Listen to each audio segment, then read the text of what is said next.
Welcome to another episode of TNFro is Reading. How I'm your host, Felicia Baxter. I'm coming down to the wire. This will be my 8th of 12 podcast of Christmas series, and it continues.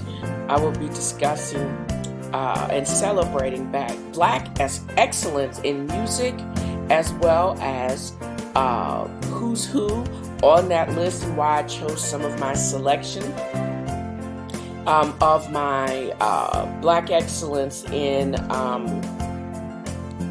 music, that is, as well as a viewing of The Preacher's Wife, comments on Whitney Houston and all of her drug-addled glory, and why even in her drug-addled state, she still had an amazing and transcendent voice. I will also discuss seasonal affective disorder, which is completely treatable, and I will conclude this episode with a reading from Dickens, A Christmas Carol. And I hope you will enjoy this episode just as much as I enjoyed creating it. And thank you for listening. Happiness is listening to amazing music, preparing to see the latest Star Wars movie, and feeling blessed because I'm here.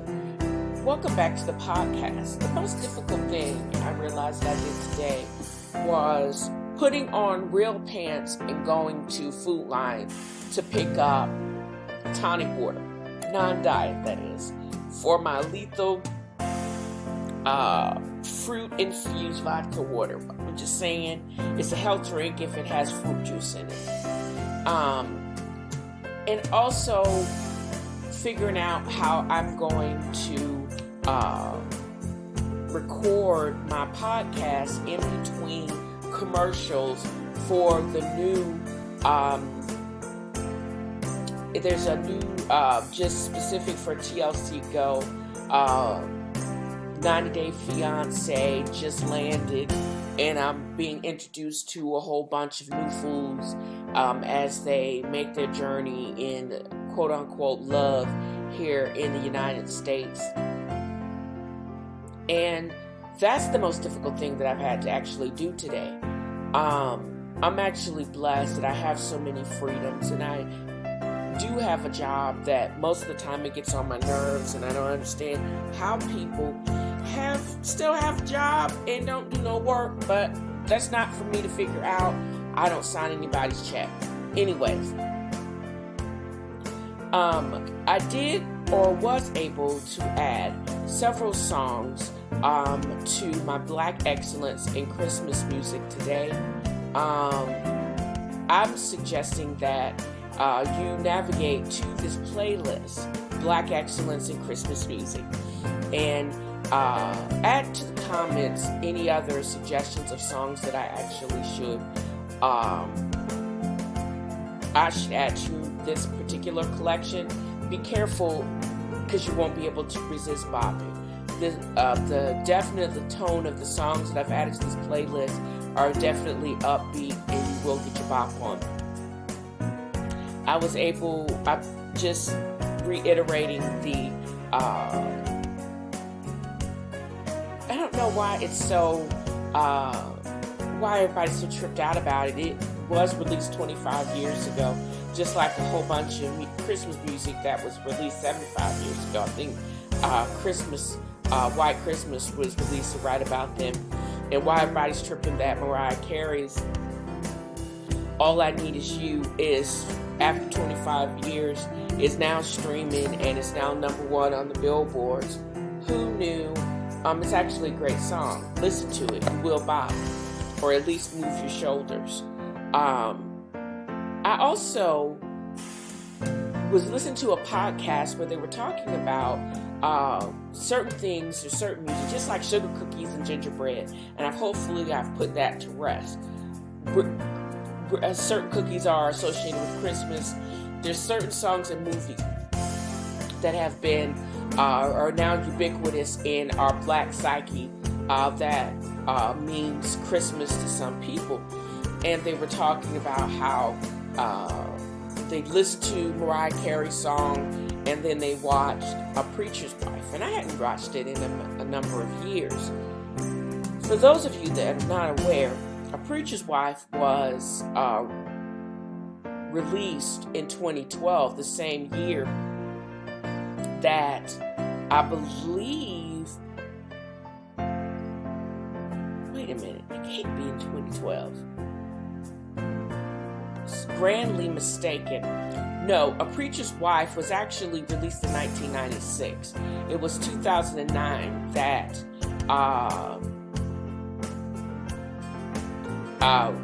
Whitney Houston admitted to Oprah that by that time that she at that time was the heaviest of her drug abuse, where she was actually using every single day. And it was 1995 that she, after asking her repeatedly, Denzel Washington convinced Whitney Houston to actually accept the role as the preacher's wife. He had originally offered it or thought about offering it to Julia Roberts, but then he thought that Whitney Houston was better. Imagine that. Why would you think Julia Roberts? She can't sing, and she would not have been a good fit for that movie or that part, because it seems that part was made for Whitney Houston. So I think that this movie has been added to my repertoire of movies to watch during the Christmas season. And I just wanted to go on also to mention that I think if after reading Robin Crawford's book and looking at everything in her short life, I don't think she ever felt worthy. And maybe she didn't want to take that part because of the hypocrisy. She knew the hypocrisy of her own family. If you listen to Robert Crawford's book or read Robert Crawford's book, you know that for many years, Cissy Houston was actually shacking up with the minister of the church in New Jersey while she was still married to Whitney's father. And she was one of those, Cissy Houston that is, was one of those old mean crabby saints. And it seems like she took maniacal pleasure in running down her own daughter, even though it was obvious that her own daughter's talent and voice definitely outshine hers. And it just seems that I wish, after watching the movie, I wish there was a Dudley that could have told her and convinced her just how worthy she was, because that's why I think she was so much into drugs. She had been using it since she was 14, and it just escalated or became more commonplace as the more money she made. And then with her life with Bobby Brown, all of her earnings just basically went up her nose. While watching the movie, I didn't know that there were so many other stars in this movie. Loretta Devine was in there. She was the crazy secretary. Denzel, Courtney. Their accents were so out of borough New York. They were just quintessential New Yorkers. Lionel Richie was the music director of the choir, which I thought was hysterical. Gregory Hines was Scrooge, and like a Scrooge-like penny-pinching character, and a perfect dichotomy to what was required to keep the church afloat, to the pristine Courtney Reverend character. But he was needed because the business aspect of religion is always overlooked but necessary if you have a mission and you need somebody to pay for it. And I've also found it to be apropos that I was going to be reading A Christmas Carol with Scrooge. Who knew? I realize this time of year, even though this is the most supposed to be the most joyful time of the year, there are a lot of people that are genuinely anxious and sad. It seems like for nothing, but the reality and the struggle is real. Season affective disorder is a real illness and is completely treatable. For example, today was such a beautiful and bright day. It was a little bit nippy outside, but it was sunny. If you have a big picture window, sit next to the window. Listen to uplifting music, watch your favorite movie or search for the favorite movie. It's trial and error. And look and listen to things and only focus on those things that really are uplifting and that make you happy.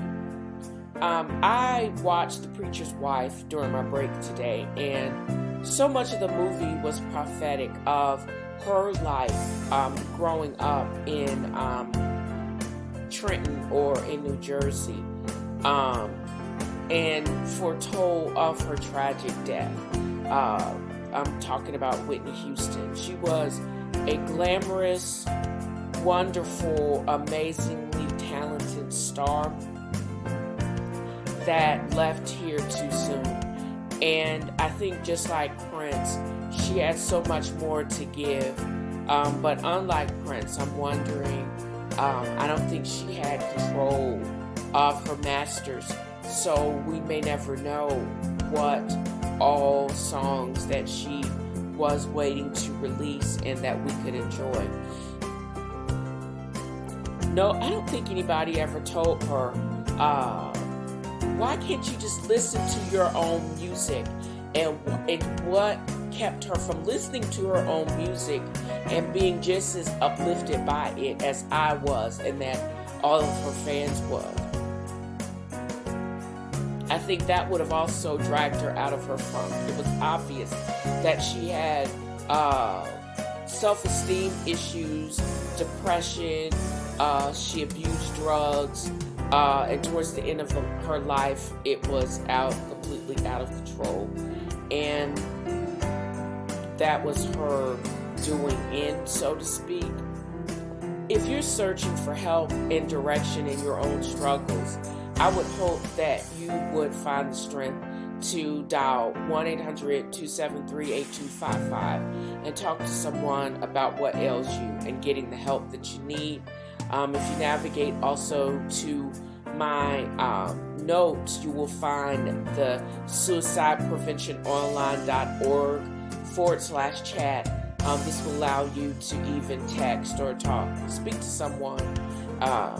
All of this is anonymous, and you can get the help that you need. And I was mentioning my experiments with vodka that are going on in my refrigerator as we speak. But if vodka is your problem or any other 40 to 50 proof distilled beverage is causing you some drama, you may want to give a call to 1-800-662-HELP. That's 1-800-662-4357 for 24/7 help. The help is there, and you should not suffer in silence.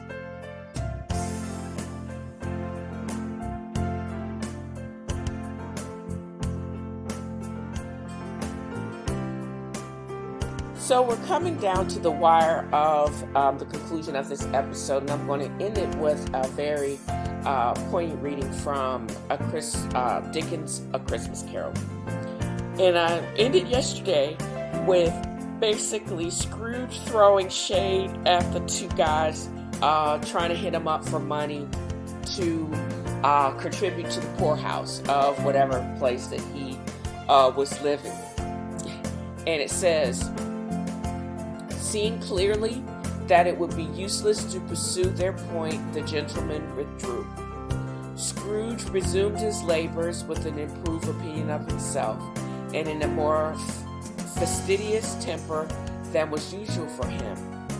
Meanwhile, the fog and darkness thickened so that people ran about with flaring lamps, proffering their services to go before horses and carriages and conduct them on their way. The ancient tower of a church whose gruff old bell was also peeping slyly down at Scrooge out of a Gothic window in a wall, became invisible and struck the hours and quarters in the clouds with tremulous vibrations afterwards, as if its teeth were chattering in its frozen head up there. The cold became intense in the main street. At the corner of the court, some laborers were repairing the gas pipes and had lighted a great fire in a brazier, round which a party of ragged men and boys were gathered, warming their hands and winking their eyes before the blaze in rapture. The water plug being left in solitude, its overflowing sullenly congealed and turned to misanthropic ice. The brightness of the shops, where holly sprigs and berries crackled in the lamp heat of the windows, made pale faces ruddy as they passed. Poultiers and grocers' trade became a splendid joke, a glorious pageant, with which it was next to impossible to believe that such dull principles as bargain and sale had anything to do. The Lord Mayor, in the stronghold of the mighty mansion house, gave orders to his 50 cooks and butlers to keep Christmas as a Lord Mayor's household should. And even the little tailor whom he had fined 5 shillings on the previous Monday for being drunk and bloodthirsty in the streets, stirred up tomorrow's pudding in his garret, while his lean wife and baby sallied out to buy the beef. Foggier yet and colder, piercing, searching, biting cold. If the good Saint Dustin had but nipped the evil spirit's nose with a touch of such weather as that, instead of using his familiar weapons, then indeed he would have roared to lusty purpose. The owner of one scant young nose gnawed and mumbled by the hungry cold as bones are gnawed by dogs, stooped down at Scrooge's keyhole to regale him with the Christmas carol. But at the first sound of "God bless you, merry gentlemen, may nothing you dismay," Scrooge seized the ruler with such energy of action that the singer fled in terror, leaving the keyhole to the fog and even more congenial frost. At length, the hour of shutting up the counting house arrived. With an ill will, Scrooge dismounted from his stool and tacitly admitted the fact to the expectant clerk in the tank, who instantly snuffed his candle out and put on his hat. "You'll want all day tomorrow, I suppose," said Scrooge. "It's quite convenient, sir." "It's not convenient, and it's not fair. If I was stop half a crown for it, you'd think yourself ill-used, I'll be bound." The clerk smiled faintly.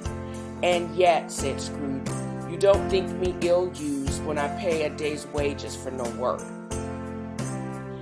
The clerk observed that it was only once a year.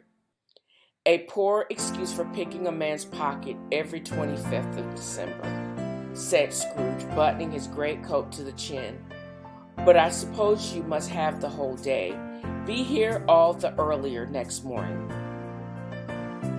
The clerk promised that he would, and Scrooge walked out with a growl. The office was closed in a twinkling, and the clerk, with the long ends of his white comforter dangling below his waist, for he boasted no greatcoat, went down a slide on Cornhill at the end of a lane of boys, 20 times in honor of being Christmas Eve, and then ran home to Camden Town as hard as he could help, to play at Blindsman Buff. Scrooge took his melancholy dinner in his usual melancholy tavern, and having read all the newspapers and beguiled the rest of the evening with his banker's book, went home to bed. He lived in chambers which had once belonged to his deceased partner, They were a gloomy suite of rooms in a lowering pile of building upper yard, where it had little business to be, that one could scarcely help fancying it must have run there when it was a young house, playing at hide and seek with other houses, and had forgotten the way out again. It was old enough now and dreary enough, for nobody lived in it but Scrooge, the other rooms being all let out as offices. The yard was so dark that even Scrooge, who knew its every stone, was fain to grope with his hands. The fog and frost so hung about the black old gatehouse of the house that it seemed as if the genius of the weather sat in mournful meditation on the threshold.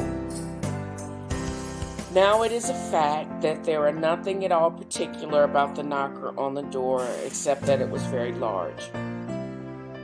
It is also a fact that Scrooge has seen it night and morning during his whole residence in that place. Also that Scrooge had as little of what is called fancy about him as any man in the city of London, even including, which is a bold word, the corporation, aldermen, and livery.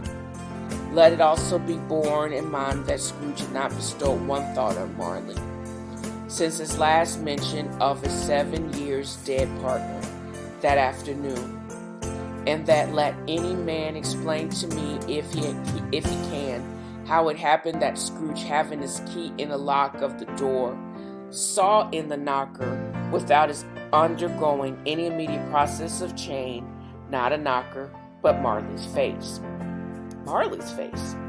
It was not in impenetrable shadow as the other objects in the yard were, but had a dismal light about it, like a bad lobster in a dark cellar. It was not angry or ferocious, but looked at Scrooge as Marley used to look, with ghostly speckles turned up upon his ghostly forehead. The hair was curiously stirred, as if by breath or hot air, and though the eyes were wide open, they were perfectly motionless. That and its livid color made it horrible, but its horror seemed to be in spite of the face beyond its control, rather than a part of its own expression.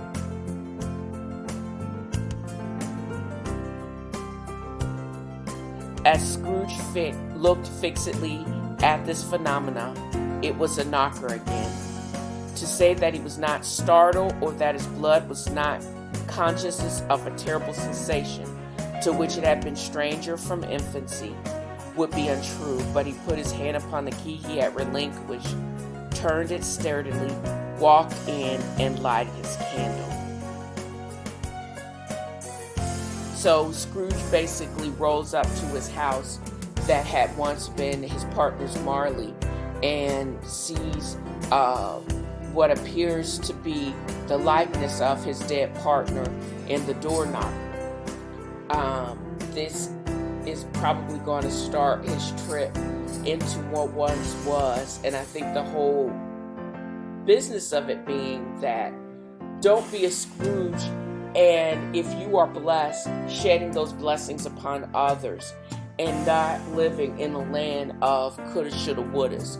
We all should be spreading happiness and joy of the season, and at the same time with joy and Thanksgiving, just spreading that to other people. It doesn't make any sense not to. So this will conclude my reading of Dickens' A Christmas Carol and the conclusion of my podcast. And I also wanted to just put out a little bit of a gripe.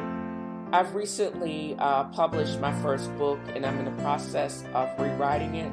And I plan on finishing up the totality of the rewrite during my on-the-road writing retreat that I plan on taking on Amtrak at the beginning of the year. But what I don't appreciate about the whole process of self-publishing is why you're going to start and continue to try to push